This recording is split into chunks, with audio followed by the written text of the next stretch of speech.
Hello' everyone, আকৌ এক নতুন ভিডিঅ'লৈ তোমালোক সকলোকে ৱেলকাম জনাইছোঁ। আৰু আমাৰ ইগনাইট ক্লাছত জিঅ'গ্ৰাফীৰ বেলেগ বেলেগ টপিকবিলাক পঢ়োৱা হৈ আছে। আৰু আজি আমি টপিক পঢ়িবলৈ গৈছোঁ আইচোথাৰ্ম। আমি লাষ্ট ক্লাছত পঢ়ি আছিলোঁ আইচোথাৰ্ম কি হয়।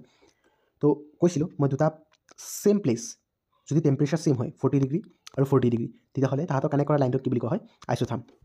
ছাপ'জ মই অলপ ভালকৈ আঁকি দিছোঁ, অসমৰ কথা যদি অলপ ধৰি পেলাই আঁকি দিওঁ।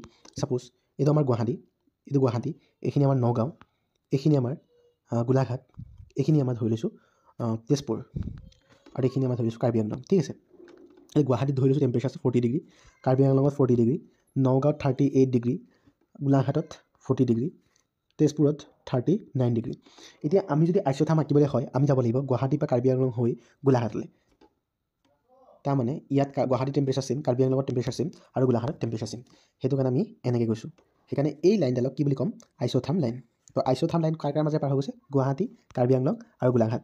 নগাঁৱত 38 ডিগ্ৰী আৰু তেজপুৰত 39 ডিগ্ৰী আছে। যিহেতু এই টেম্পাৰেচাৰ লগত এই টেম্পাৰেচাৰ মিলা নাই, সেইটো কাৰণে আমি কি কৈছোঁ, এইকেইটা আইচোথাৰ্ম লাইন নহয়। বুজি পাইছানে কথাটো? আইচোথাৰ্ম কি হয়, এতিয়া আমি পৃথিৱীত যদি চাবলৈ যাওঁ, পৃথিৱীত বৰ্ড চেঞ্চত চাবলৈ যাওঁ, পৃথিৱীত কি থাকে আমি জানো, ইকুৱেটৰ থাকে। তো ইকুৱেটৰত কি হয় চোৱা, এইটো কি হয়, এতিয়া মই আৰু এটা বস্তু বুজাই দিওঁ তোমালোকে গম পোৱা নিশ্চয়।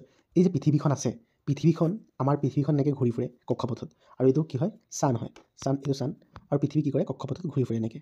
এতিয়া পৃথিৱীখন বেকাকৈ ঘূৰি ফুৰে, চিধাকৈ থাকে।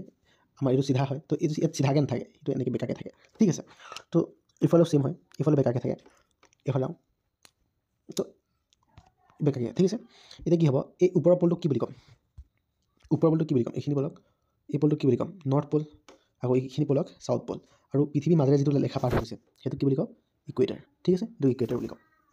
এইখিনিলৈকে কাৰো চাগে ডাউট নাই। আকৌ ছেইম যদি ইফালে চাওঁ, এইটো নৰ্থ পল, এইটো ছাউথ পল, আৰু এইটো কি হয়, মাজে পাৰ হৈ যায় ৰেখাডালক আমি কি বুলি কওঁ, আমি কওঁ ইকুৱেটাৰ। ঠিক আছে, এতিয়া তোমালোকে ভালকৈ মন কৰা, ভালকৈ মন কৰিলে দেখিবা যে এইটো হৈছে জানুৱাৰী মাহ আৰু এইটো হৈছে জুলাই মাহ। জুলাই মাহত কি হয়, নৰ্থ পলটো সূৰ্যৰ মুখত থাকে, নৰ্থ পলটো সূৰ্যৰ মুখত থাকে, তো সূৰ্য পোহৰ আহি চিধা নৰ্থ পলত পৰিব। আকৌ যদি আমি জানুৱাৰী মাহত চাওঁ, এতিয়া যিটো মাহ চলি আছে জানুৱাৰী ফেব্ৰুৱাৰী, তো এই মাহটোত সূৰ্য মুখামুখি কি থাকে, ছাউথ পল। দেখিছা, নৰ্থ পলটো বিপৰীত ফালে আছে, তাৰমানে সিফালে পোহৰ নপৰে। জুলাই মাহত কি হয়, আমাৰ নৰ্থ পলত বহুত গৰম হয়, কিন্তু ছাউথ পলত ঠাণ্ডা হয়।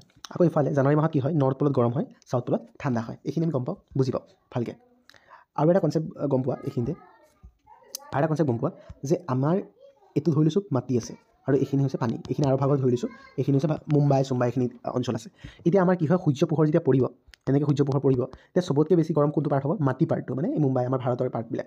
এই পানীবিলাক গৰম নহয় সোনকালে, পানীবিলাক কিয়নো গৰম নহয়, কাৰণ বহুত তললৈকে থাকে পানী, গম পোৱা নাই, মাটি অকণমানহে থাকে। তো কি হয়, আমাৰ মাটিটোত সূৰ্য পোহৰ পৰাৰ লগে লগে বহুত গৰম হৈ যায়। দেখিছোঁ আমি কেতিয়াবা, যেতিয়া বহুত গৰম থাকে সূৰ্য পোহৰত, আমি মাটিত কি কৰোঁ, ভৰি দিব নোৱাৰা অৱস্থা হৈছে, সেইটো কাৰণে। তো সোনকালে গৰম হয় মাটিখিনি, কিন্তু পানীখিনি দেৰিকৈ গৰম হয়। পানীত সূৰ্য পোহৰ বহুত টাইম পৰিব লাগিব, তাৰপৰাহে গৰম হ'ব।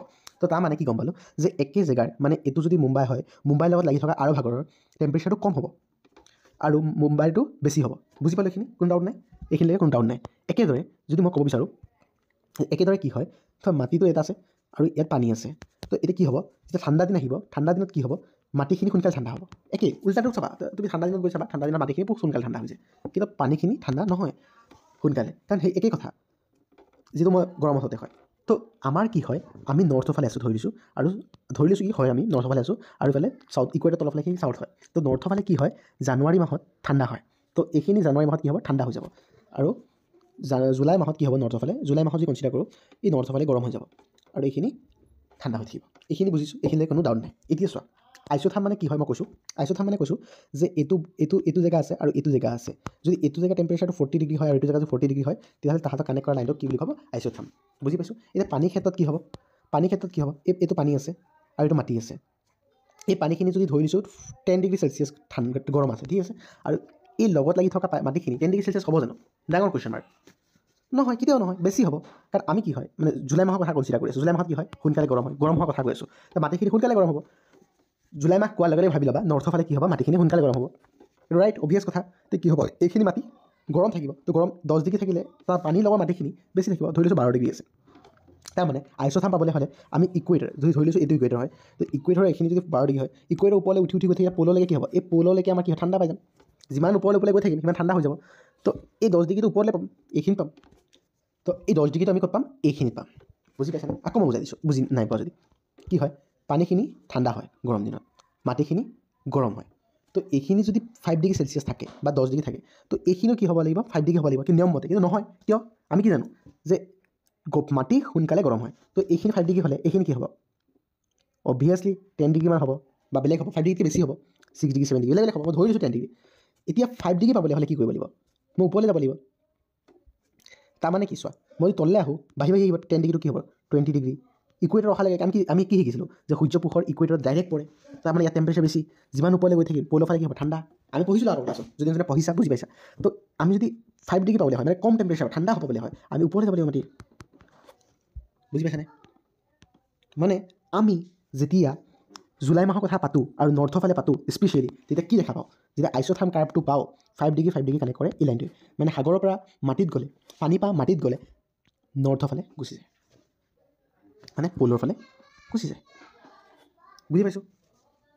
আকৌ ছেইম যেতিয়া এইটো মাটি হ'ব আৰু এইখিনি মাটিত কি আছে ধৰি লৈছোঁ 5 ডিগ্ৰী আছে, তেতিয়াহ'লে পানীত 5 ডিগ্ৰী পাবলৈ হ'লে তললৈ আহিব লাগিব, হয় নহয়?